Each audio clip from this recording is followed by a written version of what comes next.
Radio. Live TV Radio. Oras sa Pilipinas, isang minuto bago mag-8:45 ng umaga, pinuri ni Senate Majority Leader Joel Villanueva ang paglagda ni Pangulong Ferdinand Marcos Jr. matapos sa Republic Act 11965 o yung Caregivers Welfare Act.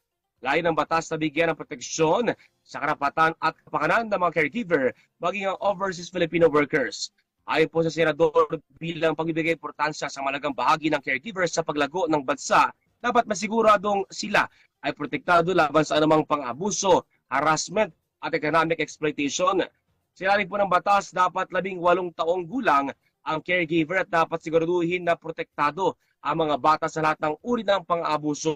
Sakaw din po ng naturang batas ang pagpapasa ng mga pagpapasa ng requirements para sa prospective trainees ng caregiving course at pagsasama ng mga sertipiko mula sa Technical Education and Skills Development Authority o Licensed Health Professionals sa Philippine JobNet at Public Employment Service Authority, gain din ang upskilling at reskilling ng mga caregiver. Newsline.